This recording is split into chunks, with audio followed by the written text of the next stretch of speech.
Hello everyone. In tonight's video I'm going to tie this sort of Caddis, my twist on it. I'm going to talk about how to create nice trailing shuck tapered, why I do it this way, how to set wings properly, and how to control thread.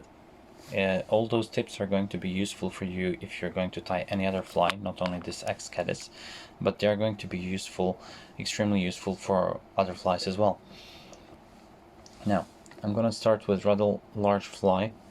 Usually I would start with a fly, I'm gonna start with a rather large hook, and the hook is size 12.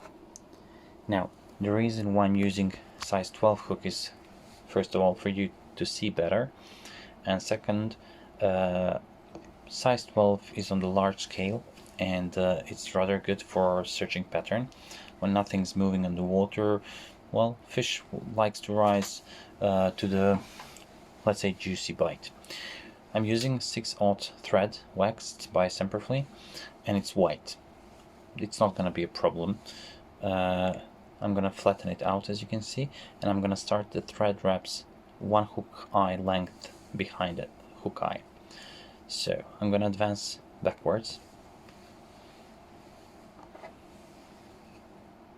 cut the excess over here or wherever you want. Now I'm gonna make a thread base all the way to the hook band, and using Antron I'm gonna create the trailing shuck. This is called ginger variant color, and most insects, they have this hidden that's what creates shucks and their exoskeletons, and it's quite similar in color from one to an insect to another. That's why I'm using always the same color. You probably noticed that. Now that's it. I'm gonna go away with my thread, and then I'm gonna create the shuck. This is like exact now, but if you go over it like so, you're gonna create a shuck. It's translucent, it has shine to it. Just today when I was riding a bicycle back home, I got an idea to put in the middle of this shuck some CDC, because CDC will trap some bubbles, and that's exactly how shuck looks like. It has bubbles. Apart from Antron, you can use some Zelon or fibers, any synthetic fibers, again with CDC if you want. I'm gonna try it and then I'm gonna tell you if it works or not. For now I'm gonna stick with something that works definitely, because I've fished this way for several years already. Now, when it comes to dubbing, mostly under fur, some guard hairs, and UV calibatis. So, dubbing direction is clockwise, because in that way you're gonna tighten your dubbing even more when you start wrapping your body. Try to make rather tight noodle. Maybe you can notice that now in the back. So tight noodle allows you to make more even body. If you need to taper it, you can taper it as well. It also creates much durable bodies, because the thread traps those hairs much better. And that's it, more or less. Now when I think I have enough, I'm just gonna start wrapping the body. I'm gonna pull this shuck firmly back, and then I'll start wrapping, overlapping if necessary, and creating body, nice even body. Now I'm gonna stop exactly where I started the fly, as you can see. Maybe I need just a tiny little bit more, like this. I'm gonna back off once, and that's it. Now I'm gonna flatten my thread by counter spinning it. I'm gonna lay foundation of thread on the hook here, and before I go back I'm gonna roughen the body even more. I am using Velcro, as you can see. Okay, this is going to create some undefined shape. If you need, you can just taper a little bit more this shuck. I'm not cutting it as you can see it. Now I'm gonna go back with thread. I'm gonna go back like so. I'm gonna use Bull Elk in Natural. It's by Nature's Spirit. Mr. Wayne Luallen, who has very good tips, tying tips on Global Fly Fisher website, and I'm gonna leave in the description the link to how he sets the wings, and I'm learning from him, obviously. He has a way of dealing with wings and that I like very much, and he told me that Nature's Spirit has very, very good quality hair. Now I'm taking a clump of hair, holding it firmly by the tips more or less, and you can immediately feel that in my right hand there is much more volume. I mean, you cannot feel it, I can feel it, but when you start doing it you will feel the same. Well, while the tips are much thinner, it's because look how much underfur and fuzz there is, and there are also some short hairs. Now look with Velcro, you go once, twice, 3 times, 4 times, whatever, and this is what I get. That's why I'm taking always more hair than I actually need. Well, than I think I need. Now I'm gonna go through it again. It's important to remove all the underfur, because underfur is preventing you to stack your hair properly, because underfur will bond the hair, interlock it, and you're gonna have some difficulties stacking. Now usually people will stack hair like this with tips, and they're gonna fight it. What I like to do now is I take those butts and I go the opposite way. I push those tips back close, and this is new stacker that I just bought, and I can say it's quite good one compared to my wooden one that I was using for a couple of years, and it was actually putting me off from doing the hair because I couldn't take out my hair. It was made by my friend, but well, I don't know what happened to it, but it doesn't work well anymore. Anyway, I'm gonna stack it and then just open it, and you can see even tips.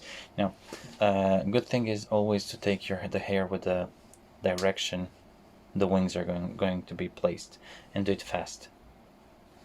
If you do it slowly, you're gonna mess up the tips. Now I'm gonna transfer the hands to see where am I at, and if I did proper job with taking the wings. Not so much. I'm gonna align them again. Just a couple of more hits.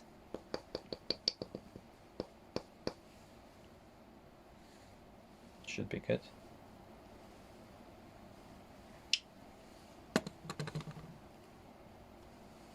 Yep, good. Nice even tips. Now put your nail over here, hit with wings into your nail like so, and place it on the top of the hook string. Now I forgot to do something simple, and it's coloring the thread, which I frayed a little bit.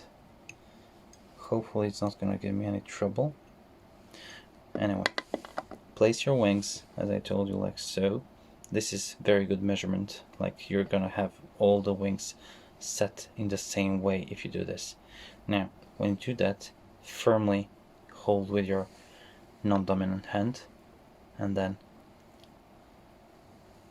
one wrap, another behind, and then with your index finger push towards you while pulling your bobbin holder upwards, and that's how you set your wings. Now another wrap and stop, then pull all those butt ends up,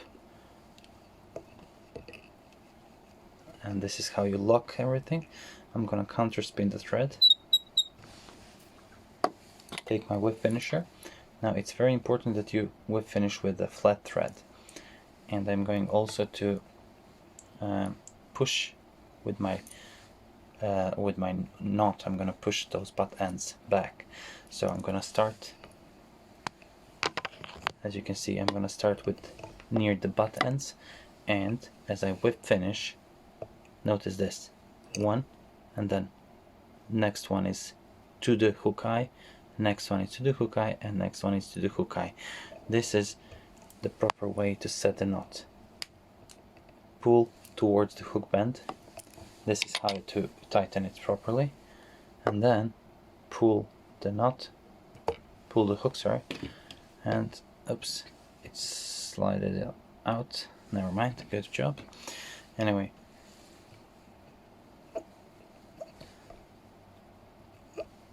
okay, now I'm gonna take those butt ends on one side, like so, while holding wings on the other side, and then pull them slightly, and in one sharp, straight and fast cut, just cut everything. And this is how you have your nice head. Mr. Althroth, who invented Caddis, he does it with a razor, which is probably better. I never tried it, to be honest, but this seems to work with me I mean, obviously. Now there is one butt end over here. I'm gonna just pinch it out, and that's it. Now, as you can see, we set all those wings above the hook shank, which is good, in the level of hook as well, nicely leveled, with some trailing shuck behind that's gonna be in the water film, and that's it. Now, you can fish this blindly when nothing's rising, or when any caddis is rising. The reason why I'm choosing white hair over here is because it's more visible, obviously, and fish, they don't mind. Now I'm gonna try to do something. This is the fish's view, yeah. Now if you take the into consideration that there is usually bright sky, well, not so bright, but like this bright maybe, you can't see the color well. Let me see. Okay, yeah, like so. You probably can't see the color properly. If you see my video that I did, the underwater world of the flies, you will see how fish probably see our flies. So the wing will make a shade over the body, so it looks darker, it doesn't look white from here. So I'm not considering this as a problem. Actually, it's a benefit, because when it gets dark and caddis fly starts hatching, usually it's near the dark, I can see this fly extremely well. Now I forgot to mention one thing. When you set the knot down or up, usually up, and you do 1, 2 loose reps and then tighten, then up, and then do 1 or 2 reps and then tighten it up. Now pull downwards, and if your wing starts to rotate around the hook, then you didn't set it properly. If it doesn't rotate, then you did.